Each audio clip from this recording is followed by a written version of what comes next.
Sa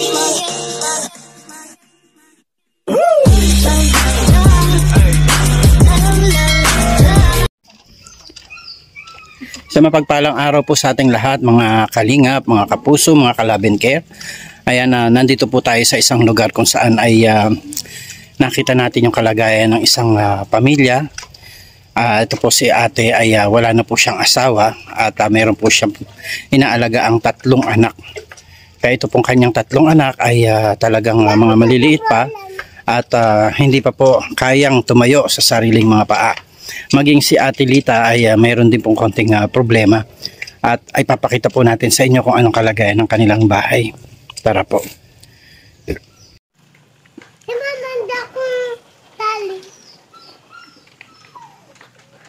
Ayan po yung kanilang bahay. Ito po yung bahay ni Ate Lita. At kumbaga ay yung pong blessing na dala-dala po natin ay nais po natin ibigay sa kanila. Dahil nga po yan, dahil sa kanilang mga kahirapan sa buhay. Ito po yung kanyang bahay.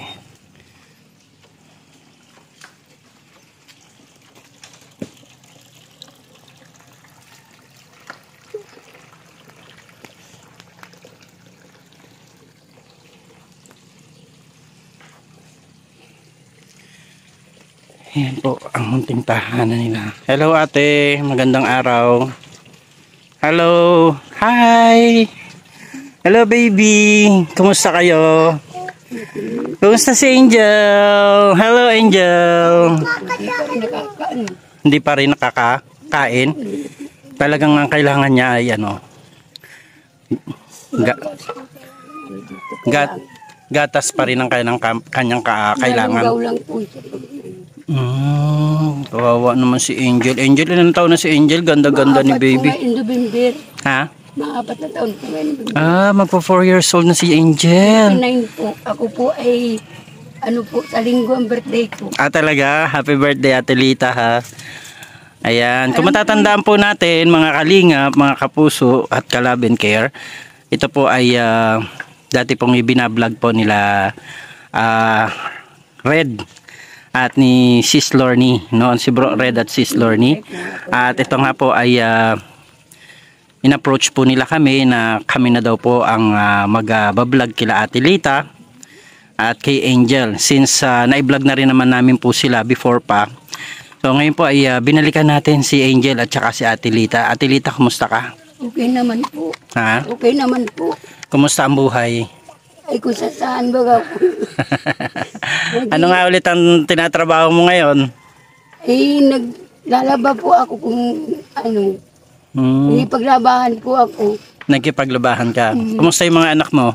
Okay naman po yung mga bata. Minsan napasok ko ng baon. Talaga? Opo. Yung panganay ko po, sabi ko, pumasok ka kahit walang baon. Yun nga po, gender po yan. Wala naman pong baon, hindi ko pinapasok. Wala naman pong, alangan pong papasok po siya walang baon.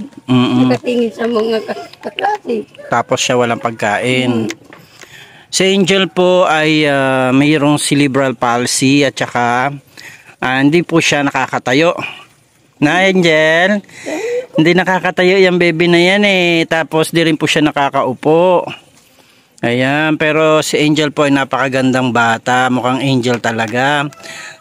Si Angel po ay puro gatas lang ang kanyang iniinom kasi hindi po niya kaya ang solid foods. Ano po siya, natitigtas. Oo, na bibilaukan, kumbaga yan. Ito po ang bahay nila. Ay, may bata ditong lumusot. Yun na ayan. Po nalusot. Ito yung kanilang pangalawang anak. Yung panganay mo ay nasa school. Yun yung lalaki, ano? At ayan po ang kanilang... Tuluan na yung bahay namin, tagpulan na. Oo. Alam niyo po itong bahay nila ay parang 6 square meters lang. At ito po yung kanilang sahigo, sako-sako. Para lamang po hindi sila madumihan. Ayan, kahit papano naman po sa maliit na bahay ni Ate Lita ay malinis naman po yung kanyang paligid. Yan o. Ate Lita. Kasi nga po naman kami, di naman. Walang gas. Ayun. Diyan nga po kami na. O kasi dahil kailangan mo ng ganito dahil may bata ka, hindi naman siya pwedeng mausukan, ano? Wala kami pagkain. Ate, kumusta na yung asawa mo? Wala na po kami no. Matagal na? Patay na? Patay na? Wala po kami. Ay grabe, patay na daw papa niya. Apat na ano na po ito, wala na talaga po. Hindi na talaga siya nagbalik, di na nagparamdam. May pamilya na ba siyang iba? Apo. Hindi Hindi na po ako nag-aaw. ka na rin umaasa. Hindi na. Mabubuhay, ano ko lang po yung mga anak ko. Mabuhay ko lang po. Hindi na yung mga, pag wala po kayong pagkain, hindi kami kaya nakain. Paano kapag wala rin sila nanay? Yun nga po. Talagang hirap ang buhay ate. Yan na ano ka ba, na hirapan ka din sa sitwasyon nyo. Tapos alagain pa itong bunso mo, no? Hindi nga po ito alagaan. Nakatrabaho po ako. Hindi ko naman po maiwanan ito. Kung ganito po ito. Kaya nga. Angel. Hello baby Angel. Alam na po niya kapag binibidyohan siya. Oh. Pero madalas yan, pag nakikita lang kami sa labas, nag-smile yan, ano? Pero pag binibidyohan siya, na ano din siya. Hello Angel, appear tayo, appear. Appear daw at nag-smile na siya sa akin. Ayan Yan, vibes kami niya ni Angel eh. Ate, meron po kaming dala-dala dito na galing po ito sa Love and Care. Kay Ma'am MJD, kay Ma'am Marites Sumblas, ayan kay Jeremiah Mix Vlog, kay Nora Balbastro, Kitty Rain, May 60B Official, and Lilibet Florendo. Ayan ate, eto, may grocery ka dito. Yan. Gamitin mo para kay Angel. Yan. At syempre, meron kang 5 kilong bigas. Galing po yan sa Love and Care. Ayan, ate, ano masasabi mo po sa mga sponsor natin? Salamat po, nagbigay po ng ano namin, pagkain. Ayan. So, maraming salamat po sa Love and Care. At ito po yung isa na naman po sa mga nabigyan natin ng mga pagpapala mula po sa inyo. At kami po ay nananalangin na sana po ay patuloy kayong pagpalain ng Diyos sa inyo pong busilak na puso sa pagtulong po sa mga kababayan natin na mas higit na nangangailangan. Ito po si Ate Lita, wala pong asawa pero mayroon 3 anak na iniwanan sa kanya ng kanyang dating kinakasama. At nananatili po silang nakatira dito sa napakaliit na bahay na ito. At sa kasamaang palad ay tumutulo na nga rin po. Wala pong trabaho si Ate Lita ngayon kung hindi makipaglaba at paminsan-minsan ay nakikipaggamasan sa mga palayan. Mabuhay ko yung mga anak. Nakakabilib naman ate yung ginagawa mo para sa mga anak mo. Hanggang saan mo kakayanin nito? Wala ka bang planong mag-asawa na ulit para may makatubang ka sa buhay? Hindi na po kuya. Sa'yo. Pag po ako nakasawa, mamamatay na ako. Bakit po? Muntik pa ako dito mamatay. May ano na po ako dati. May tubo na po ang bibig ko. Alawa na Diyos na buhay ako. Talaga. Kasi para sa mga anak mo yan. Laban lang ate ha. Laban lang sa buhay. Kayanin mo yung mga bagay-bagay at patay na si papa mo. May tubo na po ang bunganga ko. Kala mo ako dyan. Mabubuhay. Alam po nila ate. Alam po ang sa akin. So ito po mga kalingap, kapuso at ka-Love and Care. Ito po yung kasalukuyang tahanan po ni Ate Lita. Ayan po oh. Napakaliit. At butas-butas na nga rin po yung bubong at ayan nakikita nyo po yung mga tapal sa ibabaw.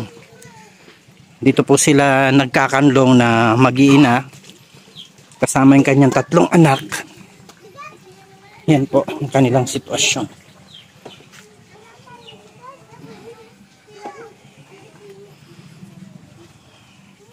Kaya kami po ay namamanhik sa inyong mga mabubuting puso na kung maaari po ay matulungan po natin sila. Yan.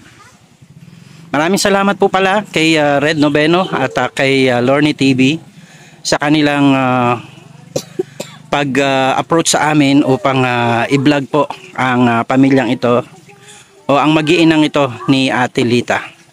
Yan, maraming salamat po. Siyempre, suportahan po natin si Kuya Bal Santos Matubang, Ate Edna Vlogs and Kalingap Rab.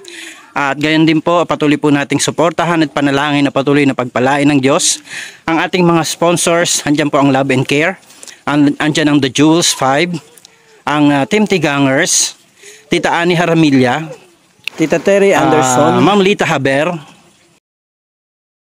at lahat po ng ating mga kababayan na patuloy pong sumusuporta sa atin. Suportahan din po natin ang aking may bahay, Aljos Eagle. Yan, sa ating pong mga pagcha-charity ay patuloy po tayong pagpalain ng Diyos at palakasin upang magawa pa natin ang lahat ng mga bagay na pwede nating magawa para sa ating mga kapwa. Marami pong salamat. Pagpalain tayo ng Panginoon. God bless us all. Magandang buhay.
Ganda naman ang hikaw niya. Girl na siya. Girl na ikaw. Ay! Girl na ikaw. Ha? Girl na ikaw. Nahiya daw siya para pag maraya ko makikipagngitian. Diba? Jel! Ang ganda naman yan. Ang ganda naman ng angel namin na yan.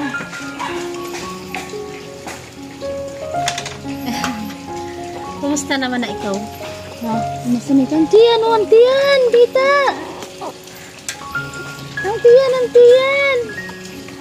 Parang may bukol siya dito, ate. Ano? Wala po. Ha?